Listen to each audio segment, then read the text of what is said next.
Армысыздар, әлемдегі ең үлкен шаһар, мегаполистердің мегаполисі Нью-Йорк қаласына келдім. Бүгінгі видеомда осы қаланың бүкіл тыныс-тіршілігін көрсетуге тырысамын.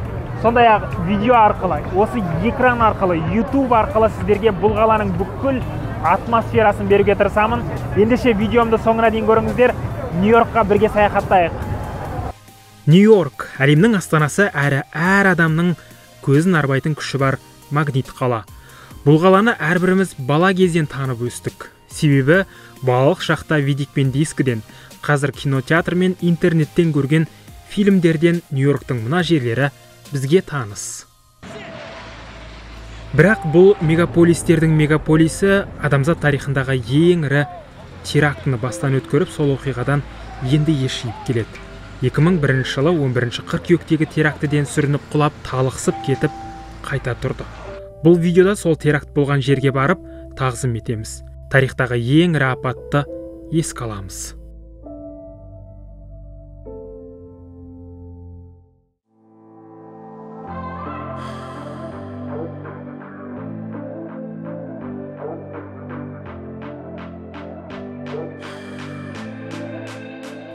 Қазіргі күні Нью-Йорк құдды бір жеке мемлекеттей. Бұл видеомда өзі бір мемлекетке бергісіз қуаты бар Нью-Йорктың қуыс-қуысын, соның ішінде Таймс-скверден бастап Манхэттен, Чайнатаун, бостандық ескерткішін, Бруклин көпірін көрсетемін.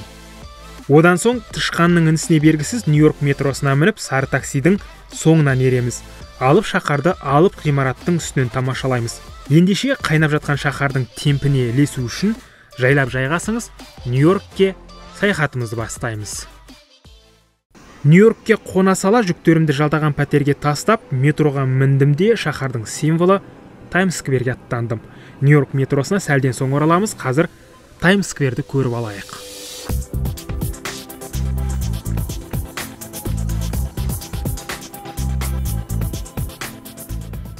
Сонымен мен Таймс-сквердемін. Оқушы кезінде Шығыс Қазақстанның бір ауылында географияны сүйіп оқыған бала Русланның арманы орындалған сәт.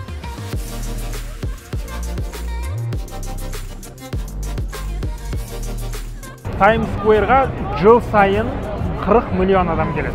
Forbes журналы бұл алаңды, Таймс-скверді әлемдегі жұрт ең көп келетін орын деп таныған. Таймс-скверге келе сала мұна LED экрандардан бас айналады. Бәлкім бұл әлемдегі ең ығы-жығы жер шығар. 44 елге сапарымда мұндай адам көп жүрген жерді көрмесем керек, әр экраннан көз алмай, жан-жаққа көз тастай беріппін. Таймс-сквердің негізгі символы мынау жарқылдаған экрандар. Дәл осы жердің өзінде 50-ден астам үлкен экрандар бар. Бұл жерде тамақтан бастап киім, ұялы телефон, концерт барлығының жарнамасы күні бойы көрсетіле береді. Жалпы жұрттың көбіне жарнама көрген жақпайды, бірақ Таймс-скверге адамдар сол жарнаманы көру үшін келетіндей. Таймс-скверде өмір қайнап жатады. Бұл жер бір минутқа дамыл таппайды. Бірақ бұл жерде мұндай жарқылдаған өмір бұрыннан болды дей алмайсыз.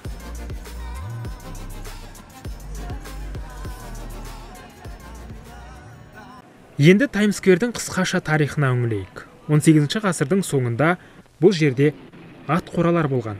Ал 1904 жылы осы аумақта Нью-Йорк Таймс газетінің кеңсесі ашылып, кейін банк пайда болған. Осыдан соң бұл жерде түрлі бизнесмендер кафе, сауда орындарын, театрлар аша бастады. Алғашқы жарқылдаған жарнама 1917 жылы ілінді. Бұл сағыздың жарнамасы еді. 1929 жылы ақш-та биржа құлап, соның салдарынан ұлы тоқырау жылы басталып, Таймс-сквердегі бизнес орындары дағдарысқа ұшырады. Кафелер стриптиз клубтарға, театрлар, порно кино театрларға айналды. Мұнда қылмыс та көбейіп, жұрт бұл жерге келуден қорқатын. 1990 жылдардың басында Таймс-скверде Диснейдің дүкені ашылып, ақш билігі бұл жерге тәртіп орнатуды қолға алады. Артынша Таймс-сквер қылмыстан тазарып, осындай жұртты магнитше тартатын жерге айналды. Нью-Йоркте жүрсеңіз, өзіңізді құдды бір Голливуд фильмінің кейіпкері сияқты сезінесіз.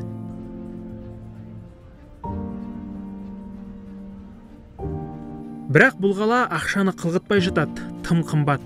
Бәлкім саяхаттап келсеңіз, мұны бірден сезінбессіз. Алайда Нью-Йорктегі өмір мына биік, зәулім ғимараттарға ұқсайды. Жерде бомждар, арбакештер, қалайда ақша тапсам деп жанталасқан жұрт. Тіпті мына қыздардың өзі туристермен суретке түсіп, ақша жасап қалуға тырысып жүр. Ал мынау биікте байлар сән салтанат құрады.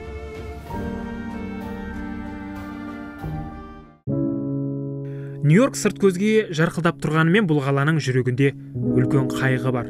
Ол 2001 жылғы 11 қыркүйекте мыңдаған адамның өмірін алған теракт. 11 қыркүйек бұл шаһар үшін кезекті жұмыс күні еді. Бір жұрт асығып жұмысқа кетіп бара жатқан, енді бірі таңғы кофесін ішіп отырған еді. Ал таңғы 9-ға 15 минут қалғанда Әл-Каида тобының террористері басып алған жолаушылар ұшағы Нью-Йорк ортасындағы бүкіл әлемдік сауда орталығының биік мұнарасына келіп соғылады. Араға 20 минут салып, тағы бір ұшақ екінші мұнараны келіп соғады. Екі ұшақта Бостоннан Лос-Анджелеске ұшып бара жатқан еді. Мұнараның биігіндегі кеңселерде қалғандар сыртқа шыға алмай, жерге секіруге мәжбүр болды. Таңғы сағат 10-да жанып жатқан биік екі мұнара толығымен құлайды. Сол терактіден 3000 адам қаза тапты. Нью-Йорк терактіден енді еш жиып келе жатқандай. Екі мұнараның орнын қалпына келтіріп, қайта тұрғызуға болар еді. Бірақ америкалықтар екі ғимараттың орнын осындай мемориалға айналдырды. Мына ағып жатқан су зуылдаған өмірді білдіреді. Ал мына терең қара шұңқыр сол терактіде қаза болған мыңдаған адамның өмірі.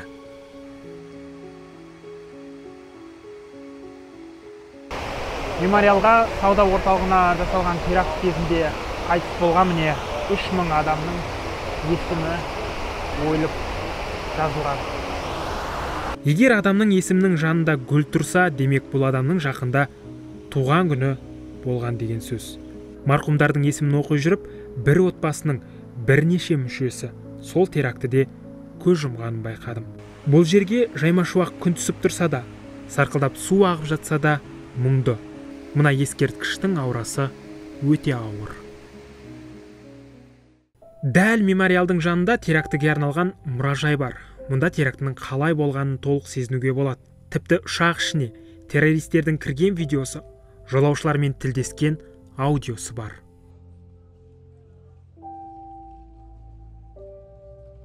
Терактіде қираған екі мұнараның табылған қандай да бір бөлшектері, тастары, темірлері, заттары барлығы осы мұражайға қойылған. Мысалы, мынау қабырғада ілінген әрбір мынандай темір бөлшектер сол екі мұнараның түрлі қауіпсіздігін қамтамасыз етіп тұрған, жер сілкінісінен, өрттен қорғайтын түрлі құрылғылары бір қандай да бір бөлшектері болған.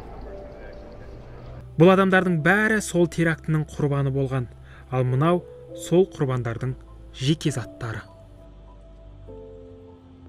Екі мұнарадан қалған темірлер, баспалдақтар да музейде тұр. Ал мынау терактіден кейінгі жалынды сөндіруге келген өрт сөндіру машинасы. Бұл бүкіл әлемдік сауда орталығынан қалған жалғыз бағана. Қазір бағана осы музейдің ішінде тұр. Мұны бұл жерге 2002 жылы мамырда әкеліп қойған. Дәл осы бағана теракт болған аумақтан 2002 жылы 30 маусымда алынып, құтқару жұмыстары ресми түрде аяқталған. Сондықтан бұл темірдің символдық мәні мол. Мұражайда көп жерді видео суретке түсіруге болмайды, себебі жеке деректер мен заттар көп. Ал шыға берісіндегі мына экранға жұрт тілек жазып кетіп жатты. Мен де бұл ғаламға білім мен махаббат тіледім.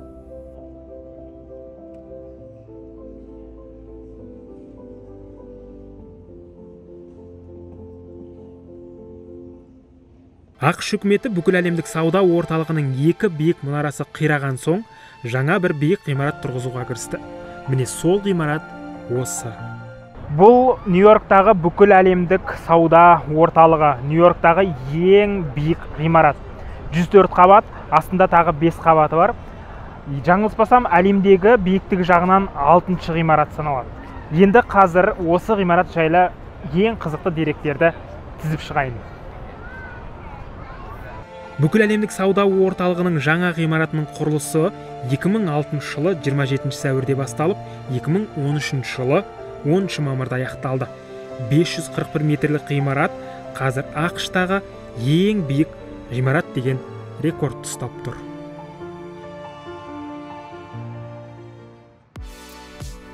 Таймс-скверде бұл ғимаратта мемориалда Нью-Йорктың ең танымал Манхэттен ауданында орналасқан. Жалпы қала ірі 5 ауданға бөлінген, ал ең деген жерлері Манхэттен ауданында орналасқан. Енді сол Манхэттендар лайық. Қазіргі Манхэттен жерінде бұрын үндістердің ұрпақтары мекен еткен. Кейін бұл жерді нидерландылықтар құны $24 болатын бір мөшек моншақ пен бір мөшек қармақтың енесіне сатып алған. Қазір Манхэттеннің жері мен ондағы үй, бизнестің бәрін қосқандағы құны $2 триллион асып кетеді. Бұл әлемдегі ең қымбат ауданның бірі. Манхэттендегі пәтерлердің бағасы $2 миллион басталады. Манхэттенде көзге бірден мына ғимарат түседі. Бұл Empire State Building. Бәлкім бұл ғимаратты Голливуд фильмдерінен көрген боларсыз, ал менің есімде Empire State Building King Kong фильмінен қалған. Мүмкін Манхэттен ауданының символы деген атаққа басқа да ғимараттардың таласы болар, бірақ мен үшін Манхэттеннің символы осы ғимарат. Empire Building State 1929-31 жылдары аралығында салынған, биіктігі 443 метр. 1986 жылы ақш билігі бұл ғимаратты ұлттық тарихи ескерткіштердің қатарына енгізген, ал 2007 жылы Американың архитекторлар институты Empire State Building ғимаратын ақштың архитектурасындағы ең үздік ғимарат деп таныған. Манхэттенда бәрі биік, жоғарыға қарай мойынталады. Сондықтан мұның бәрін төменнен мойын созып емес, жоғарыда тұрып тамашалағым келді. Оның екі жолы бар, бірі Нью-Йорк төбесінен тікұшақпен ұшу, екіншісі биік ғимараттардың бірінің төбесіне шығу. Тікұшақпен ұшу өте қымбат, оған ақшам жоқ. Сондықтан екіншісін таңдадым. Қазір мына менің артымда тұрған ғимарат Нью-Йорктағы ең биік зәулім ғимараттардың бірі. Қазір осы ғимараттың 91-ші қабатына шығып, жоғарыдан, яғни 91-ші қабаттан Нью-Йорк қалай болатынын бірге көрейік.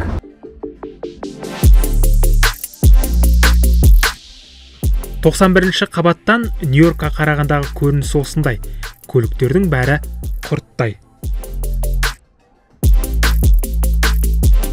Міне, мына Нью-Йорк шаһарында 20 миллион адам тұрады. Оған күнде келетін миллион саяхатшыны қосыңыз. Тіршілік қайнап жатыр деп осындайды айтса керек. Әр адам бұл қалаға бір кірпіш болып қаланқыста келеді. Арман қуып, діттеген мақсатына жеткенде сағы сынғандар да қаншама. Мұнда Голливудтың боевик, мелодрама, комедия, драма фильмдеріне пара-пар болатын өмірдің бәрі бар.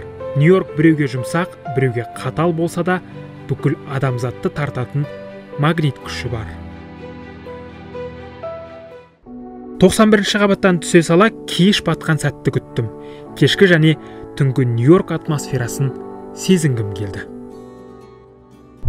Нью-Йоркта күннің батқаны да бір ерекше.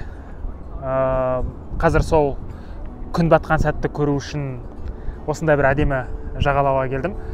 Одан кейін Нью-Йорктың түнін осы жерден тамашалаймыз. Мына ғимараттардың барлығы жарығын жаққанда қандай болатынын көреміз.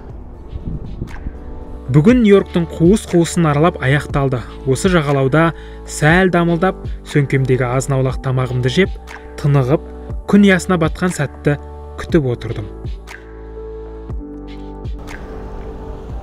Міне Нью-Йоркта қазір кеш батты. Зәулім ғимараттардың барлығы жарықтарын қоса басталып, қазір тіпті әдемі болады. Міне Нью-Йорктың кешқұрым сәті осы. Күн шапағын мына ғимараттардың жарықтары алмастыра бастады. Нью-Йорк 24-те 7 сағат ұйықтамайтын қала. Бұл қаланың таңы да, күндізі де, түні де ғажап та. Нью-Йоркта жүріп, бұл жақтағы өмір керісінше бір түнде басталатын сияқты. Түнде кәдімгі кеш батқан кезде, күн батқан кезде бұл қаланың негізгі тіршілігі басталатын сияқты да. Шаһардың кеші мен түнін сыртынан бақылап болған соң, ішіне кірмекке бел будым. Алдымен Таймс-скверге бардым. Міне кеш бата Таймс-сквер осылай құлпырады.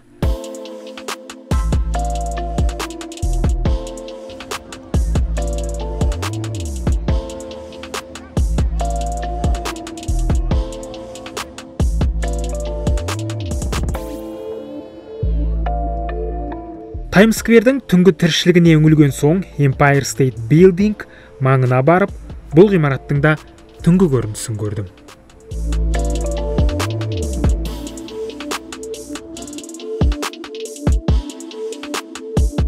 Таңнан бастап түнге дейін қаланы шаршадым. Шаршасам да энергия толып тұр.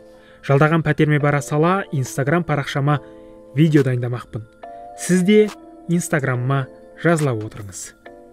Нью-Йорктың Бруклин деген ауданына тоқтадым. Бұл жерде көбінесе афроамерикалықтар тұрады, бірақ ешқандай да бір үлкен қауіп көрген жоқпын. Бәрі тыныш, өте жақсы аудан. Airbnb-дан алған пәтеріме бара жатырмын. Таңертең пәтерімнен шығып тұрсам, бір-екі кісі келіп, адасып кеттіңіз ба, көмек керек па деп бір көмек қолын созып жатыр да, соның ішім жылып қалды кәдімгідей. Тіпті сол кісілердің бір ниеті бұл жерде тіпті қауіпсіз ете түскендей. Тынығып алдым да ертеңінде таң ата Нью-Йорктағы ғана емес, ақш-тың ең танымал жері Бостандық ескерткішіне қарай жолға шықтым. Әлемдегі ең танымал ескерткішпен жақынырақ танысамыз. Бостандық статуясына билет алдым, $25. Қазір Нью-Йорктың бас символына қарай жолға шығамыз.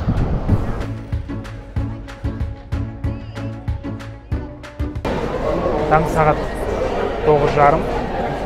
Бостандық статуясына бара жатқан адамдардың сарасын қараңыздар. Кезек. Кемеге міне сала Нью-Йорк маңындағы шағын аралда орналасқан Бостандық ескерткішіне аттандық.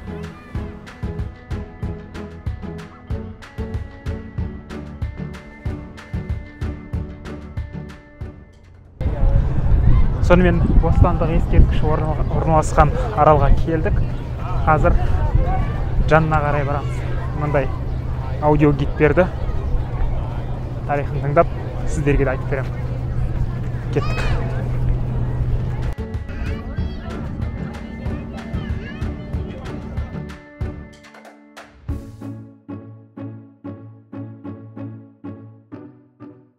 Міне сіз түрлі газеттерден, журналдардан, видеолардан, кинолардан, кітаптардан көрген Нью-Йорктағы Бостандық статуясының жанында тұрмын. Бұл тек қана Американың немесе Нью-Йорктың ғана символ емес, бұл еркіндіктің, бостандықтың символы. 130 жылдан асса да бұл ескерткіш даңқы мен атағын жоғалтпаған. Бостандық статуясы жай ғана фотоға түсіп тамашалап кететін жер емес. Салмағы 225 тонна болатын статуяның тарихы тереңде. Ескерткіш 1886 жылы орнатылған. Статуяны Американың тәуелсіздігінің құрметіне Франция сыйға тартқан. Ескерткішті француз мүсіншісі Огюст Бартольди жасаған.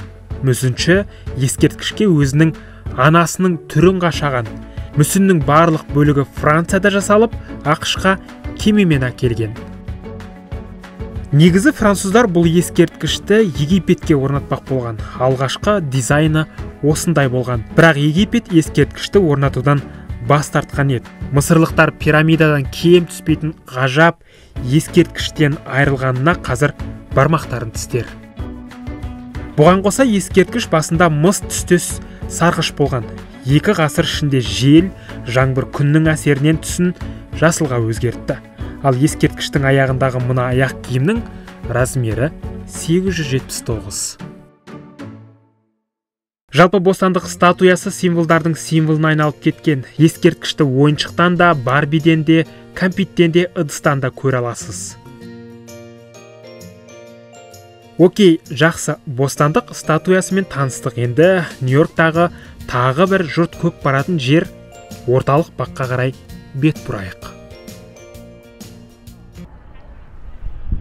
Нью-Йорктың орталық паркіне келдім. Централ парк бұл әлемдегі ең үлкен бақтың бірі.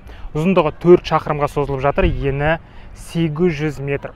Салыстырмалы түрде айтайық, бұл Нью-Йорктегі орталық парк Монако деген елден де үлкен. Орталық парктың атмосферасын сипаттауға көп сөз қажет емес, тек көру керек.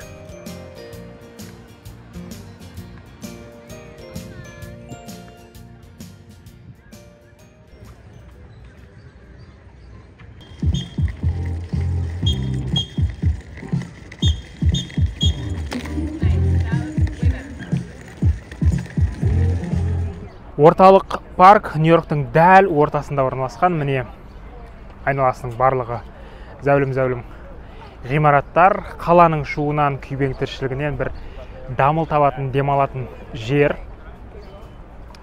Адам көп. Бұл жерге жылына 30 миллион адам келеді.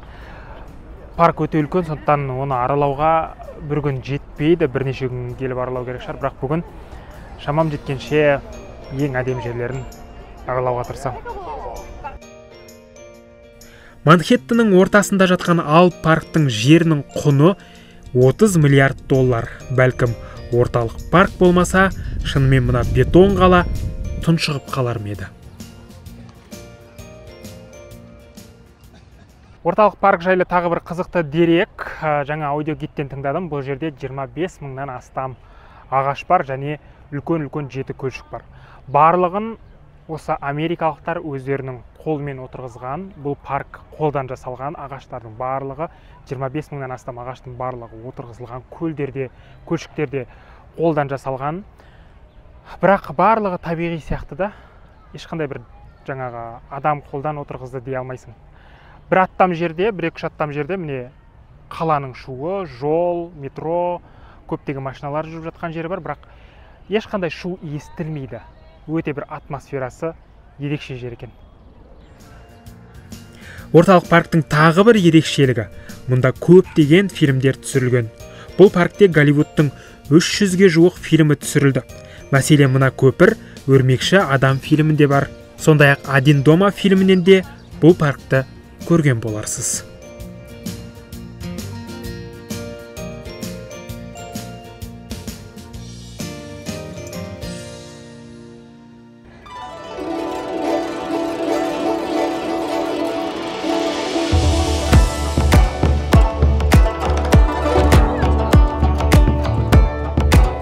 Нью-Йорктың тағы бір шулы, тағы бір ерекше ауданына келдім. Бұл Чайнатаун, яғни Қытай қалашығы. Адам деген көп, ығы-жығы. Бұл жерде жүрсеңіз, Нью-Йоркта емес, құдды бір Қытайда жүрген сияқтысыз. Қазір себебін түсіндірем. Нью-Йорктағы Чайнатаунда 800 мыңнан аса Қытай тұрады. Мұнда бәрі қытайша. Чайнатаунда кез келген жерде сауда ғой, қаланың ортасы. Жеміс, жидек, Қытайдың балық, шаян барлығының саудасы қызып жатыр. Мына жерде де сауда.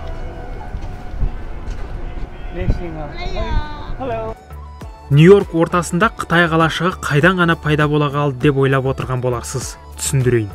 Нью-Йоркке қытайлар 1840-50 жылдары сауда-саттық жасау үшін келе бастаған.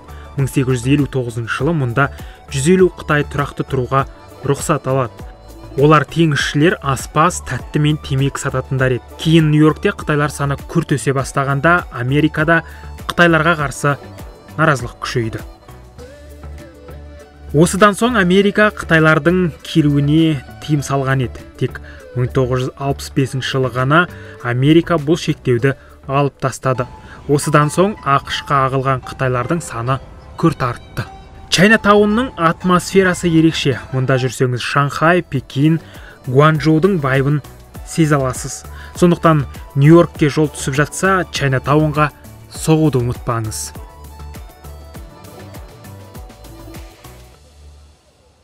Нью-Йоркте тиіп кеткен нәрсенің бәрі символға айналып кетеді. Қаланың мына баспалдақтары да, сары таксилер де символ. Сары таксилер Нью-Йоркте 1907 жылы пайда болған. Қазір мұнда 14 000 такси бар. Таксистердің басым бөлігі мигранттар. Ал мұндай арба айдап жүргендер де басқа елден келген мигранттар. Олардың арасында қазақ, өзбек, қырғыздар да көп. Бәрі камерадан қашады. Нәпақа үшін келдік деген қазақ жігіттері арбамен турист тасып, айына 3-4 мың доллар табамыз деп қалды. 20 миллионға жуық халқы бар. Күн сайын миллиондаған турист келетінін ескерсек, бұл қаланың әр қимылын реттестіріп тұратын күретамыр керек.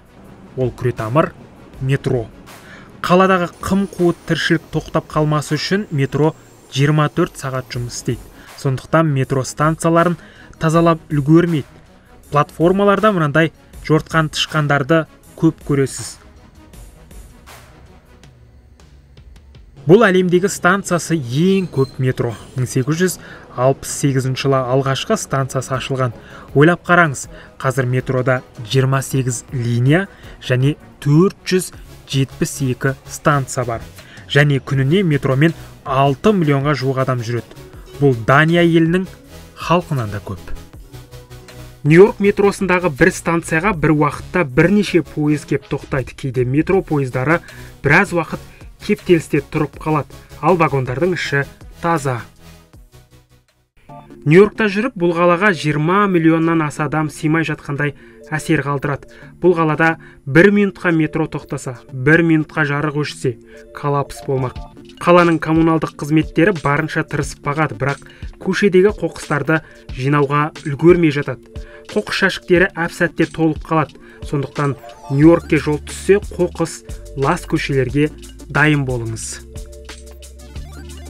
Қоқыс, мусор, лас көшелерді бұлай ысырып қойып, Нью-Йорктың әдемілігіне қайта оралайық.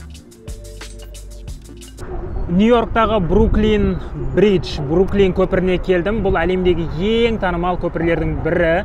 Бүгінгі видеомда ең танымал, ең деген сөзді көп қолданып кеттім, бірақ бұл сөзсіз Нью-Йоркта мүмкін емес. Бәлкім бұл көпірді сіз көптеген фильмдерден көрген боларсыз. Бруклин көпірі Голливудтың бір мыңдаған фильмінің декорациясы болған шығар.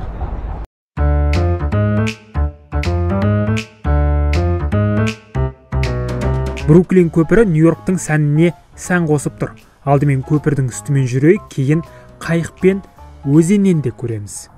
Бруклин көпірі 1825 метрді алып жатыр. Нью-Йорктың танымал екі ауданы Бруклин мен Манхэттенді жалғап жатыр. Көпір 1870 жылы құрылысы басталып, 1883 жылы аяқталған. Мынау Нью-Йорктағы танымал East River өзенінің, яғни шығыс өзенінің үстінде орналасқан. Бұл көпірді салуға ақш 15 миллион доллар жұмсаған. 1880 жылдары бұл өте көп ақша еді. 1883 жылы көпірді ашқанда бір әйел шалынып құлап, айғай салады. Жұрт көпір құлады деп ойлап, жан-жаққа қашады. Көп адам тапталып, 12 адам көз жұмған. Осы оқиғадан соң қала тұрғындары көпірден піл өткізіңдер деп талап етеді. Халықтың талабына құлақ асқан қала басшылығы пілдер парадын ұйымдастырып, көпірден 21 піл, 17 түйе өткізген. Қазір көпірден күніне 300 мың көлік, 500 мың адам өтеді. Бруклин көпірінің үстінен арлы-берлі өткен соң, паромға мініп, көпірді өзеннен де тамашаладым. Камера мәлінге мына әдемі кадрларға көз тастаңыз.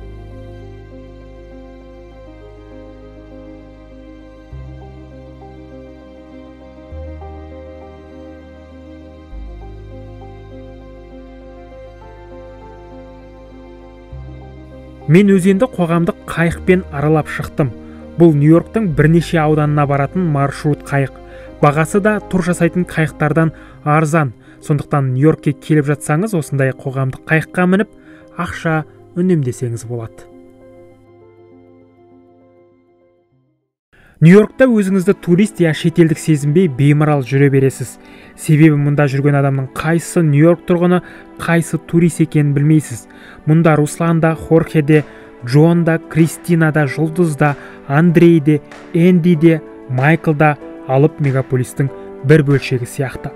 Бұл Американың болмысы. Мұнда нақты бір ұлт жоқ.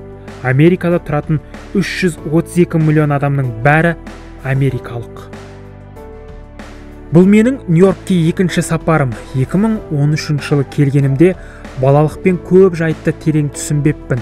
Араға 10 жыл салып қайта оралғанымда құдды бір алғаш келгендей болдым.